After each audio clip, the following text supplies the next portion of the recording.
제육볶음이랑 소주 서비스예요. 제 목소리는 떨리고 있었고 손도 멈추질 않았습니다. 밤 11시 그 남자가 식당 문을 열고 들어왔습니다. 키는 190cm쯤, 더러운 작업복, 비정상적으로 넓은 어깨, 팔뚝과 목덜미엔 문신이 삐쭉삐쭉 올라와 있었어요.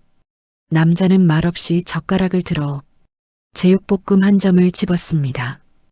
그리고 소주 한 잔, 고개를 숙였습니다. 10초, 20초, 제 심장은 터질 것처럼 뛰고 있었죠. 그때 남자가 낮게 중얼거렸습니다. 이 집 아직 살아있네요. 그 남자는 대체 누구였을까요? 왜 제 제육볶음 앞에서 고개를 숙였을까요? 그리고 3일 뒤 벤츠 50대가 식당 앞으로 몰려올 줄은 정말 몰랐습니다. 한 그릇의 제육볶음이 바꿔버린 이야기, 지금 시작합니다. 밤 11시가 넘은 국도변 기사식당은 하루의 마지막 손님들을 보내고 있었어요. 형광등 불빛 아래 기름때가 낀 테이블과 의자들이 지친 모습으로 놓여 있었죠. 윤서연은 젖은 행주로 카운터를 닦으며 작게 한숨을 내쉬었습니다. 29, 부모님이 남긴 빚과 함께 이 식당을 떠나는 지 벌써 3년째였어요. 마지막 화물차 기사 2명이 소주잔을 비우고 자리에서 일어섰습니다. 사장님, 다음에 또 올게요. 서연은 억지로 미소를 지으며 고개를 숙였어요. 손님들이 나가자 그녀는 빠르게 문을 잠그려고 손을 뻗었습니다. 바로 그때 덜컹거리는 소리와 함께 식당 문이 열렸어요. 서연의 손이 공중에서 멈췄습니다. 문 앞에 거구의 남자가 서 있었어요. 키는 거의 190cm는 되어 보였고 어깨는 문틀을 가득 채울 만큼 넓었죠. 더러운 작업복 차림에 팔뚝과 목덜미로 문신이 삐죽삐죽 올라와 있었습니다. 남자는 비틀거리며 식당 안으로 들어왔어요. 술 냄새가 공기를 타고 퍼져나왔습니다. 서연의 등골이 서늘해졌어요. 3년 전 술 취한 손님에게 폭행을 당했던 기억이 순간적으로 떠올랐죠. 그녀는 무의식 중에 뒷걸음질을 쳤습니다. 남자는 아무 말 없이 구석자리에 털썩 앉았어요. 탁자가 삐걱거리며 남자의 무게를 견뎌냈습니다. 서연은 주방 쪽으로 천천히 물러서며 남자를 관찰했어요. 남자의 눈은 초점 없이 허공을 바라보고 있었죠. 그의 손등에도 검은 문신이 새겨져 있었습니다. 문제를 만들면 안 돼. 서연은 속으로 되뇌며 마음을 다잡았어요. 떨리는 손으로 냉장고를 열어 남은 제육볶음을 꺼냈습니다. 접시에 담고 소주 한 병을 함께 쟁반에 올렸어요. 그녀는 최대한 침착한 표정을 지으며 남자의 테이블로 다가갔습니다. 서비스예요. 목소리가 떨리지 않도록 애써 가라앉혔어요. 남자는 고개도 들지 않았습니다. 서연은 쟁반을 테이블에 내려놓고 재빨리 카운터 뒤로 돌아왔어요. 남자는 천천히 소주병을 집어들었습니다. 뚜껑을 따는 소리가 고요한 식당에 울려 퍼졌죠. 그는 잔없이 병째로 술을 들이켰어요. 목구멍으로 술이 넘어가는 소리가 들렸습니다. 서연은 멀찍이 떨어진 채 남자를 지켜봤어요. 남자는 젓가락을 들어 제육볶음을 한 점 집었습니다. 천천히, 아주 천천히 씹었어요. 그리고 다시 술을 마셨죠. 식당 안은 오직 남자의 식사 소리만 들렸습니다. 시계 초침 소리가 유난히 크게 느껴졌어요. 남자는 갑자기 젓가락을 내려놓았습니다. 고개를 푹 숙인 채 움직이지 않았어요. 서연의 심장이 빠르게 뛰기 시작했습니다. 쓰러진 건가? 아니면 온갖 최악의 상황이 머릿속을 스쳐 지나갔어요. 남자는 한참을 그 자세로 있다가 천천히 고개를 들었습니다. 그의 눈이 식당 안을 천천히 둘러봤어요. 낡은 벽, 오래된 메뉴판, 기름때 낀 환풍기. 남자의 시선이 서연에게 머물렀습니다. 이 집. 낮고 거친 목소리가 흘러나왔어요. 아직 살아있네요. 그 말을 끝으로 남자는 다시 고개를 숙였습니다. 서연은 그 말의 의미를 알 수 없었지만 등골이 오싹해지는 느낌을 지울 수 없었어요. 남자는 식사를 마치고 천천히 자리에서 일어났습니다. 비틀거리는 걸음으로 계산대 쪽으로 걸어왔어요. 서연은 본능적으로 한 발짝 뒤로 물러섰습니다.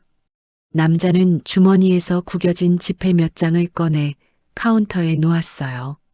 그리고 아무 말 없이 식당 문을 열고 밤속으로 사라졌습니다. 문이 닫히는 소리가 식당에 울려 퍼졌죠. 서연은 한동안 그 자리에 서 있었어요. 긴장이 풀리자 다리에 힘이 빠졌습니다. 그녀는 카운터에 놓인 돈을 집어들었어요. 10,000원짜리 5장이었습니다. 서연의 눈이 커졌어요. 서비스로 준 음식인데 5만 원이라니. 그녀는 급히 문 쪽으로 달려가 밖을 내다봤습니다. 하지만 어둠 속에는 아무도 보이지 않았어요. 다음 날 아침 서연은 평소처럼 식당 문을 열었습니다. 국도를 달리는 화물차들의 소리가 들려왔어요. 오전 10시, 늘 이 시간이면 나타나던 박철식이 보이지 않았습니다. 식당 앞 주차장에 그의 낡은 소나타도 없었어요. 서연은 고개를 갸웃거렸습니다. 박철식은 일주일에 사흘은 꼭 들러 외상을 요구하던 사람이었죠. 오늘은 안 오나 보네. 서연은 혼잣말을 하며 주방으로 들어갔어요. 점심시간이 다가오자 손님들이 하나둘 들어오기 시작했습니다. 그런데 이상한 점이 있었어요. 평소 식당 앞에서 담배를 피우며 시비를 걸던 기사들이 보이지 않았습니다. 늘 큰 소리로 떠들던 그들의 목소리도 들리지 않았어요. 사장님, 오늘 뭔가 조용한데요? 단골 기사 한 명이 물었습니다. 서연도 고개를 끄덕였어요. 저도 아침부터 이상하다 싶었어요. 점심 장사를 마치고 서연은 옆 가게 아주머니에게 물어봤습니다. 혹시 박철식 씨 보셨어요? 아주머니는 고개를 저었어요. 아침부터 안 보이던데? 뭐 좋은 일 아니겠어? 서연은 씁쓸하게 웃었습니다. 박철식이 사라진 게 나쁠 건 없었지만 왠지 깨름칙한 기분이 들었어요. 저녁 시간이 되자 식당에 손님이 평소보다 많이 찾아왔습니다. 테이블 6개가 모두 찼어요. 서연은 바쁘게 주방과 홀을 오갔습니다. 그런데 손님들의 분위기가 달랐어요. 모두들 조용히 식사를 하고 계산을 깔끔하게 했습니다. 외상을 요구하거나 시비를 거는 사람이 한 명도 없었어요. 밤 9시쯤 서연은 홀을 정리하며 창밖을 내다봤습니다. 국도 건너편에 검은색 승합차 한 대가 서 있었어요. 엔진은 꺼져 있었지만 안에 사람이 있는 것 같았습니다. 서연은 왠지 모를 불안감을 느꼈어요. 그녀는 창문 블라인드를 내리며 고개를 저었습니다. 너무 예민한 거야. 하지만 마음 한구석이 무거웠어요. 어젯밤 문신남의 얼굴이 자꾸 떠올랐습니다. 푹 숙인 고개, 그리고 그 낮은 목소리. 이 집, 아직 살아있네요. 그 말이 대체 무슨 뜻이었을까요? 서연은 고개를 흔들며 설거지를 시작했습니다. 물소리가 식당 안을 채웠어요. 마감을 하고 밖으로 나왔을 때 승합차는 이미 사라지고 없었습니다. 국도에는 가로등 불빛만 쓸쓸하게 켜져 있었어요. 서연은 식당 문을 잠그며 뒤를 돌아봤습니다. 텅 빈 주차장, 고요한 밤. 하지만 공기 중에 뭔가 달라진 느낌이 감돌고 있었어요. 문신남은 그 이후로 나타나지 않았습니다. 하지만 서연은 알 수 없는 시선을 느끼고 있었어요. 이틀째 되는 날 아침, 식당에 들어서자마자 주유소 직원이 달려왔습니다. 숨을 헐떡이며 서연에게 물었어요. 사장님, 그저께 밤에 이상한 사람 오지 않았어요? 서연의 가슴이 철렁 내려앉았습니다. 그녀는 최대한 태연한 척하며 대답했어요. 무슨 사람요? 직원은 주변을 살피더니 목소리를 낮췄습니다. 문신 엄청 많은 덩치 큰 남자요. 기사들이 난리예요. 서연은 아무렇지 않은 척 고개를 저었어요. 하지만 손끝이 차갑게 식어가는 걸 느꼈습니다. 직원이 돌아간 뒤 서연은 카운터에 기대 섰어요. 머릿속이 복잡해졌습니다. 점심시간이 되자 평소와 다른 분위기가 감지됐어요. 손님들이 식사를 하면서도 자꾸 서연 쪽을 힐끔거렸습니다. 두런두런 속삭이는 소리가 식당 안에 가득했어요. 조폭 두목이래. 아니, 사람 죽이고 도망 다니는 거래. 박철식이 그 사람한테 찍혀서 도망갔다던데. 귀에 들려오는 소문들이 점점 커졌습니다. 서연은 주방에서 국을 끓이며 귀를 막고 싶었어요.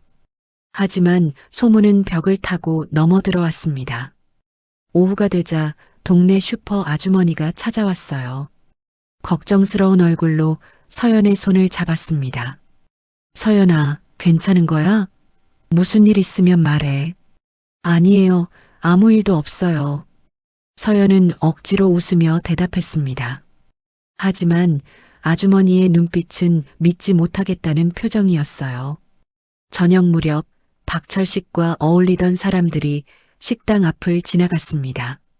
평소 같으면 들어와 트집을 잡았을 텐데 오늘은 고개를 돌린 채 빠르게 지나갔어요. 서연은 그 모습을 보며 소름이 돋았습니다.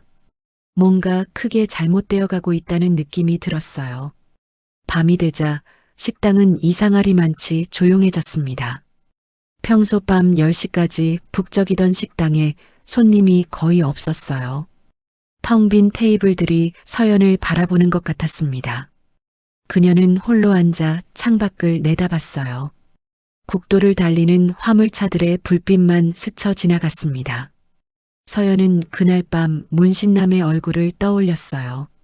고개를 숙이고 앉아있던 그 모습, 술을 마시던 거친 손, 그리고 계산대에 놓고 간 5만 원. 내가 왜 그렇게 했을까? 후회가 밀려왔습니다.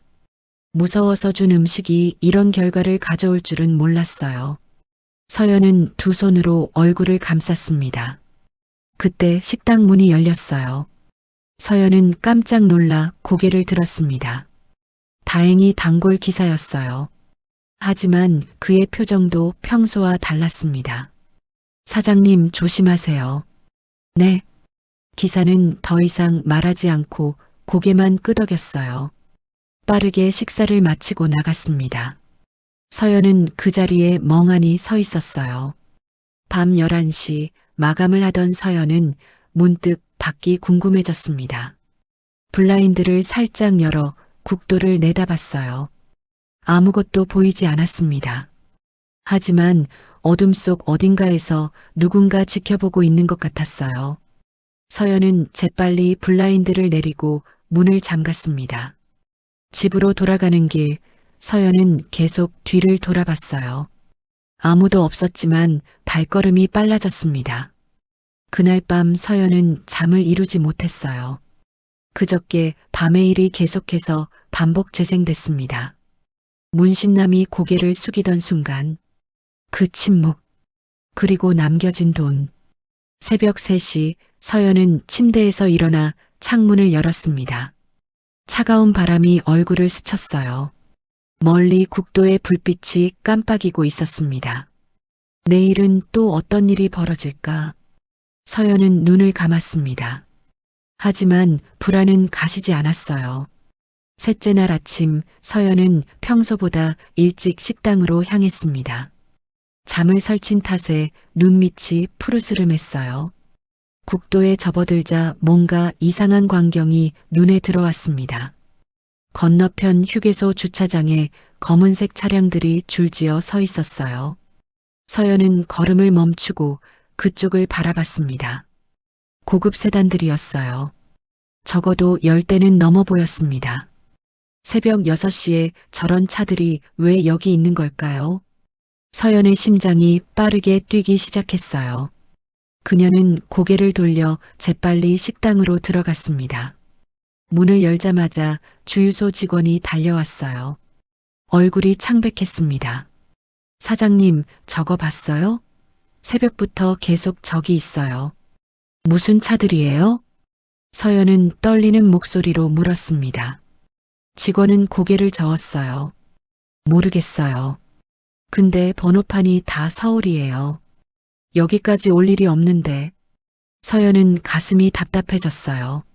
손이 떨려 열쇠를 떨어뜨릴 뻔했습니다. 직원이 주변을 살피더니 더 낮은 목소리로 말했어요.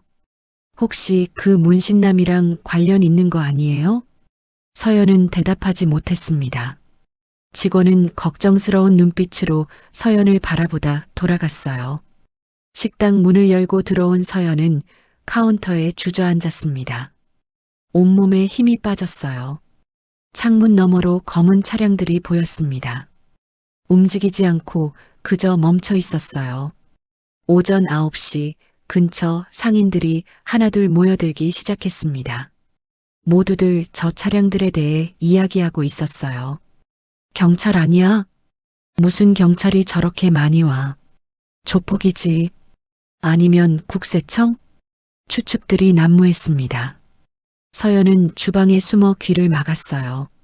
하지만 바깥의 소음이 벽을 뚫고 들어왔습니다. 10시가 되자 더 이상한 일이 벌어졌어요. 박철식의 사무실 셔터가 굳게 닫혀 있었습니다. 평소 같으면 벌써 열렸을 시간이었어요. 누군가 문을 두드렸지만 아무 반응이 없었습니다.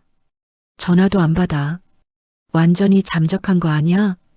상인들의 목소리가 점점 커졌어요. 서연은 블라인드 사이로 밖을 내다봤습니다. 박철식의 차도 보이지 않았어요. 그는 정말로 사라진 것 같았습니다. 점심시간이 다가왔지만 손님이 거의 없었어요. 평소 북적이던 식당이 텅 비어 있었습니다. 서연은 홀로 주방에서 준비한 음식을 바라봤어요. 제육볶음, 된장찌개, 김치찌개. 아무도 먹지 않을 음식들이었습니다. 오후 2시쯤 검은 차량들이 움직이기 시작했어요. 서연은 창가에 서서 그 광경을 지켜봤습니다. 천천히, 아주 천천히 차들이 일렬로 움직였어요. 방향은 이쪽이었습니다. 식당 쪽이었어요. 서연의 다리가 후들거렸습니다. 주변 상인들도 모두 밖으로 나와 차량 행렬을 바라봤어요.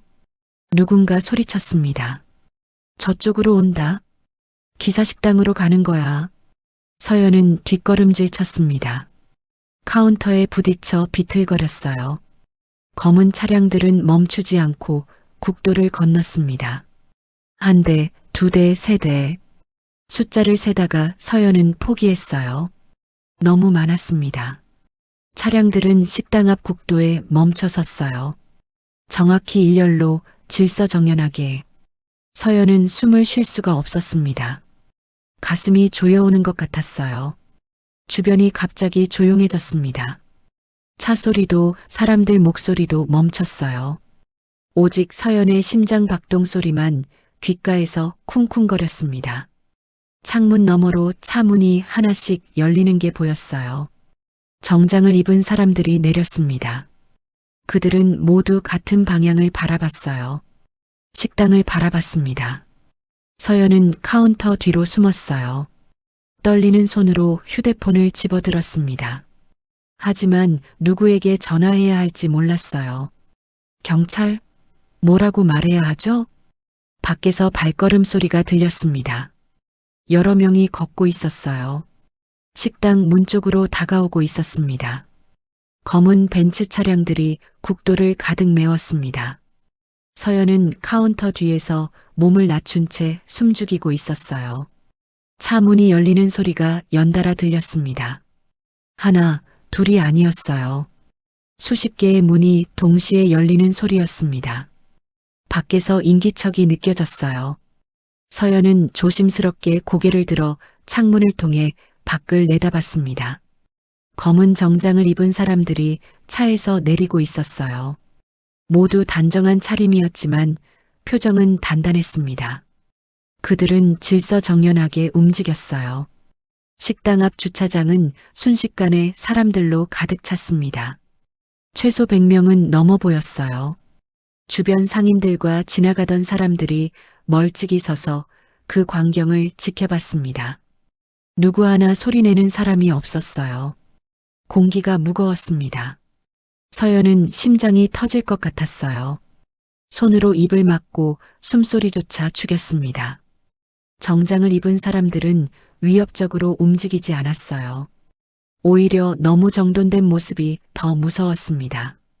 마치 군대처럼 일사불란하게 움직였어요. 한 남자가 앞으로 나왔습니다. 나이는 50대쯤 돼 보였어요. 회색 정장에 안경을 낀 그는 주변을 둘러보더니 고개를 끄덕였습니다. 그러자 사람들이 자연스럽게 길을 만들기 시작했어요. 가운데가 텅 비었습니다. 서연의 시선이 그 길의 끝으로 향했어요. 가장 중앙에 멈춰선 벤치의 문이 천천히 열렸습니다. 구두가 먼저 보였어요. 반짝이는 검은 구두였습니다. 그리고 다리가 나왔어요. 정장 바지 아래로 양말이 보였습니다. 남자가 차에서 내렸습니다. 서연의 숨이 멎었어요. 문신남이었습니다. 하지만 그날 밤과는 완전히 달랐어요. 깔끔하게 빗어넘긴 머리, 맞춤 정장 차림, 목과 손등의 문신만이 그가 그 사람임을 증명하고 있었습니다. 주변 사람들이 일제히 고개를 숙였어요. 회장님, 낮고 정중한 목소리들이 겹쳐서 들렸습니다. 서연은 눈을 크게 떴어요. 회장, 저 사람이? 머릿속이 하얘졌습니다. 문신남, 아니 회장이라 불린 그 남자는 천천히 주변을 둘러봤어요. 국도, 주유소, 그리고 식당. 그의 시선이 식당 간판에 머물렀습니다. 서연은 본능적으로 몸을 더 낮췄어요. 남자가 걷기 시작했습니다. 식당 쪽으로 걸어왔어요. 구두 소리가 아스팔트를 울렸습니다. 똑똑똑. 규칙적이고 느린 발걸음이었습니다. 사람들은 모두 그 자리에 정지한 채 서 있었어요. 아무도 움직이지 않았습니다. 오직 그 남자만 걷고 있었어요. 회색 정장의 남자가 그 뒤를 따랐습니다. 식당 문 앞에서 남자가 멈춰 섰어요. 서연은 카운터 아래 쪼그리고 앉은 채 떨고 있었습니다. 남자는 식당 안을 들여다보는 것 같았어요. 유리문 너머로 그의 그림자가 드리워졌습니다.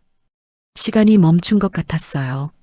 몇 초인지 몇 분인지 알 수 없었습니다. 서연은 눈을 꼭 감았어요. 온몸이 얼어붙은 것 같았습니다. 그때 남자가 뒤를 돌아섰어요. 회색 정장의 남자에게 뭔가 말했습니다. 목소리는 들리지 않았어요. 하지만 회색 정장 남자가 고개를 숙이며 대답했습니다. 알겠습니다, 회장님. 그 목소리는 식당 안까지 들렸어요. 서연은 떨리는 손으로 휴대폰을 꺼냈습니다. 하지만 화면이 흔들려 제대로 보이지 않았어요. 남자는 다시 차 쪽으로 걸어갔습니다.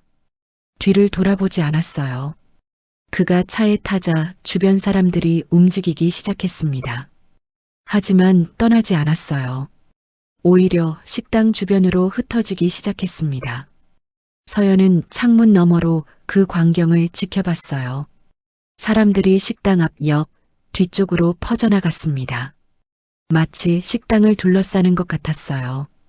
공포가 온몸을 휘감았습니다. 끝났어. 나 끝났어. 서연은 바닥에 주저앉았습니다. 회색 정장의 남자가 식당 문을 두드렸습니다. 또각또각 정중한 노크 소리였어요. 서연은 카운터 뒤에서 떨고 있었습니다. 노크 소리가 멈추지 않았어요. 사장님 계시죠? 차분하고 공손한 목소리였습니다. 위협적이지 않았지만 거부할 수 없는 무게감이 있었어요. 서연은 떨리는 다리로 일어섰습니다. 선택의 여지가 없었어요. 문을 열자 회색 정장의 남자가 공손히 고개를 숙였습니다. 실례하겠습니다. 그는 명함 한 장을 건넸어요. 서연은 멍한 상태로 명함을 받았습니다. 태성물류그룹 전무이사 김동욱이라고 적혀 있었어요. 저희 회장님께서 전하실 말씀이 있다고 하셨습니다. 김동욱이 말했습니다. 서연은 입술이 바짝 말라 말이 나오지 않았어요. 김동욱은 식당 안을 둘러보더니 천천히 말을 이었습니다. 회장님은 강태훈이라고 하십니다. 전국 물류운송을 담당하는 태성그룹의 소유주시죠. 서연의 눈이 커졌어요. 태성그룹이라면 뉴스에서 본 적이 있었습니다. 전국의 화물 운송을 장악한 대기업이었어요. 회장님께서는 15년 전 이 근처에서 일하셨습니다. 김동욱이 계속 말했어요. 당시 회장님은 화물차 기사셨죠. 이 식당에서 끼니를 해결하셨습니다. 서연은 숨을 죽이고 들었어요. 하지만 동업자의 배신으로 모든 걸 잃으셨습니다. 빚더미에 앉으셨고 노숙을 하셨죠. 김동욱의 목소리가 조금 낮아졌습니다. 그때 회장님이 마지막으로 따뜻한 밥을 먹었던 곳이 바로 이곳입니다. 서연의 가슴이 철렁 내려앉았어요. 그날 밤 남자가 했던 말이 떠올랐습니다. 이 집 아직 살아있네요. 회장님은 그 후 15년 동안 바닥에서부터 다시 시작하셨습니다. 김동욱이 말을 이었어요. 한 대의 중고 화물차로 시작해 지금의 태성그룹을 만드셨죠. 서연은 멍하니 서 있었습니다. 현실감이 없었어요. 며칠 전 회장님께서는 이곳을 다시 찾으셨습니다. 당시의 기억을 확인하시려고요. 김동욱이 서연을 바라봤어요. 사장님께서 주신 음식 한 끼가 회장님께 마지막 남은 인간적인 기억을 떠올리게 했습니다. 서연의 눈에 눈물이 맺혔어요. 그저 무서워서 준 음식이었는데 회장님께서는 은혜를 잊지 않는 분이십니다. 김동욱이 고개를 숙였습니다. 이 식당을 괴롭히던 인물들은 이미 정리됐습니다.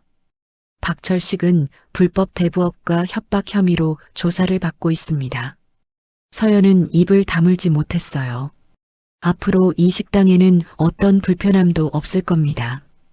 김동욱이 다시 명함을 꺼냈습니다. 필요한 일이 있으시면 언제든 연락 주십시오. 서연은 떨리는 손으로 명함을 받았어요. 김동욱은 다시 한번 공손히 고개를 숙이고 밖으로 나갔습니다. 창밖을 보니 벤츠들이 천천히 움직이기 시작했어요. 일렬로 정렬된 차량들이 하나씩 국도로 빠져나갔습니다. 마지막 차가 사라질 때까지 서연은 그 자리에 서 있었어요. 텅 빈 국도만 남았습니다. 하지만 공기는 완전히 달라져 있었어요. 벤츠 행렬이 사라진 후 동네는 이상하리만치 고요했습니다. 서연은 멍하니 식당 안에 서 있었어요. 손에는 김동욱 전무의 명함이 들려 있었습니다. 현실인지 꿈인지 구분이 가지 않았어요. 다음 날 아침 서연이 식당 문을 열자 놀라운 광경이 펼쳐졌습니다. 식당 앞 주차장이 깨끗하게 정비되어 있었어요. 울퉁불퉁하던 아스팔트가 말끔하게 포장되어 있었습니다. 주차 구획선까지 새로 그려져 있었어요. 이게 대체... 서연은 믿을 수가 없었습니다. 주유소 주인이 달려왔어요. 사장님, 새벽에 공사하더라고요. 소음 하나 없이 깔끔하게 해놨어요. 그의 목소리에는 놀라움과 부러움이 섞여 있었습니다. 점심시간이 되자 손님들이 몰려들기 시작했어요. 평소보다 훨씬 많았습니다. 테이블이 모자랄 정도였어요. 화물차 기사들이 줄을 서서 기다렸습니다. 여기가 그 식당이에요? 태성그룹 회장님이 다녔던 곳이래. 음식 맛있다던데? 소문이 퍼진 것 같았어요. 하지만 이번에는 무서운 소문이 아니었습니다. 오히려 식당에 대한 궁금증과 호기심이었어요. 서연은 정신없이 주방과 홀을 오갔습니다. 주문이 끊이지 않았어요. 바쁘지만 마음은 한결 가벼웠습니다. 더 이상 떨지 않아도 됐어요. 저녁 무렵 옆 가게 아주머니가 찾아왔습니다. 서연아, 박철식 완전히 사라졌다며? 경찰서에서 조사받는다던데. 아주머니의 얼굴에는 안도감이 가득했어요. 그 사람한테 시달렸던 가게들이 한둘이 아니거든. 다들 속이 다 시원하대. 서연은 씁쓸하게 웃었습니다. 자신이 한 일은 아무것도 없었어요. 그저 무서워서 음식을 내놨을 뿐인데. 며칠이 지나자 식당 주변의 분위기가 완전히 바뀌었습니다. 평소 시비를 걸던 불량배들이 보이지 않았어요. 외상을 요구하는 사람도 사라졌습니다. 손님들은 모두 정중했고 계산도 깔끔했어요. 어느 날 저녁 한 남자가 식당에 들어왔습니다. 깔끔한 작업복 차림의 중년 남자였어요. 사장님, 저 태성물류 소속입니다. 그는 공손히 인사했습니다. 앞으로 이 근처를 지나는 저희 기사들이 자주 들를 겁니다. 잘 부탁드립니다. 서연은 어리둥절하게 고개를 끄덕였어요. 그날 이후 태성물류 로고가 붙은 화물차들이 하나둘 식당에 들르기 시작했습니다. 모두들 예의 바르고 깔끔하게 식사했어요. 일주일이 지나자 서연의 삶은 눈에 띄게 달라졌습니다. 더 이상 밤마다 불안해하지 않아도 됐어요. 마감 시간이 되어도 두렵지 않았습니다. 식당 앞의 주차장에는 늘 차들이 가득했어요. 근처 상인들도 서연을 대하는 태도가 달라졌습니다. 존중하는 눈빛이었어요. 누구도 함부로 대하지 않았습니다. 저 식당 건드리면 안 돼. 태성그룹 회장님이 지키는 곳이래. 그런 소문이 돌았습니다. 서연은 그 소문을 들을 때마다 복잡한 심정이 들었어요. 자신은 아무것도 한 게 없는데, 그저 떨리는 손으로 음식을 내놨을 뿐인데, 어느 날 밤 서연은 카운터에 앉아 그날을 떠올렸습니다. 문신투성이의 거구 남자, 술 냄새와 침묵, 그리고 고개를 숙이며 했던 말. 이 집, 아직 살아있네요. 이제야 그 말의 의미를 알 것 같았어요. 그에게 이 식당은 마지막 희망이었던 거예요. 인간으로서 대접받았던 유일한 장소. 서연은 창밖을 내다봤습니다. 국도에는 화물차들이 쉼없이 달리고 있었어요. 그중 몇 대는 태성물류의 차였습니다. 멀리서 누군가 이곳을 지켜보고 있는 것 같았어요. 서연은 작게 웃었습니다. 두려움이 아니라 감사함이 밀려왔어요. 한 달이 지났습니다. 기사식당은 여전히 국도변에 자리하고 있었어요. 낡은 간판은 그대로였지만 그 아래 작은 명패가 하나 붙어 있었습니다. 태성그룹 인증 파트너 식당이라고 쓰여 있었어요. 서연은 아침 일찍 식당 문을 열었습니다. 햇살이 유리문을 통해 들어왔어요. 먼지가 햇빛에 반짝이며 춤을 췄습니다. 그녀는 평소처럼 주방으로 들어가 준비를 시작했어요. 손님들이 하나둘 들어오기 시작했습니다. 화물차 기사들, 지역 주민들, 그리고 멀리서 찾아온 손님들까지. 식당은 활기로 가득했어요. 서연은 혼자였지만 더 이상 외롭지 않았습니다. 사장님, 제육볶음 하나요. 김치찌개 둘이요. 주문 소리가 경쾌하게 들렸어요. 서연은 능숙하게 음식을 만들어냈습니다. 그녀의 얼굴에는 미소가 떠나지 않았어요. 점심시간이 끝나고 오후가 되자 식당이 잠시 조용해졌습니다. 서연은 홀을 정리하며 창밖을 내다봤어요. 국도 건너편에 검은 세단 한 대가 천천히 지나갔습니다. 벤츠였어요. 차는 속도를 늦추지 않았습니다. 그냥 지나쳤어요. 하지만 서연은 알 수 있었습니다. 누군가 이곳을 확인하고 간 거라는 걸. 저녁이 되자 단골 기사 한 명이 들어왔습니다. 사장님, 요즘 장사 잘 되시죠? 덕분에요. 서연이 웃으며 대답했어요. 기사는 자리에 앉으며 주변을 둘러봤습니다. 여기 참 편한 곳이에요. 밥도 맛있고 마음도 편하고. 그 말에 서연의 가슴이 따뜻해졌어요. 이게 바로 그녀가 원했던 식당이었습니다. 손님들이 편하게 쉬어갈 수 있는 곳. 밤이 되자 서연은 평소보다 일찍 마감 준비를 했습니다. 오늘따라 제육볶음을 조금 더 만들어뒀어요. 이유는 모르겠지만 그래야 할 것 같았습니다. 마지막 손님을 배웅하고 문을 닫으려는 순간이었어요. 국도 저편에서 익숙한 실루엣이 보였습니다. 서연의 손이 멈췄어요. 거구의 남자였습니다. 하지만 이번에는 정장이 아니었어요. 평범한 작업복 차림이었습니다. 그는 천천히 걸어왔지만 식당 문 앞에서 멈췄어요. 서연은 문을 열었습니다. 남자와 눈이 마주쳤어요. 강태훈 회장. 그는 예전처럼 말이 없었습니다. 들어오세요. 서연이 먼저 말했어요. 목소리는 더 이상 떨리지 않았습니다. 남자는 고개를 끄덕이며 안으로 들어왔어요. 서연은 준비해둔 제육볶음과 소주를 내왔습니다. 남자는 자리에 앉아 천천히 술을 마셨어요. 서연은 카운터에 기대글을 바라봤습니다. 이번에는 두렵지 않았어요. 잘 먹겠습니다. 남자가 처음으로 말했습니다. 서연은 고개를 숙였어요. 식사를 마친 남자는 계산대에 돈을 놓았습니다. 딱 음식값만큼이었어요. 더도 덜도 아니었습니다. 고맙습니다. 남자가 말했어요. 그리고 조용히 식당을 나갔습니다. 서연은 그의 뒷모습을 지켜봤어요. 남자는 어둠 속으로 사라졌습니다. 서연은 문을 잠그고 카운터로 돌아왔어요. 계산대에 놓인 돈을 집어들었습니다. 10,000원 한 장. 딱 음식값이었어요. 그녀는 작게 웃었습니다. 이제야 모든 게 제자리로 돌아온 것 같았어요. 특별한 건 없었습니다. 그저 식당 사장과 손님. 그 관계로 돌아온 거예요. 서연은 불을 끄고 밖으로 나왔습니다. 밤하늘에는 별이 총총했어요.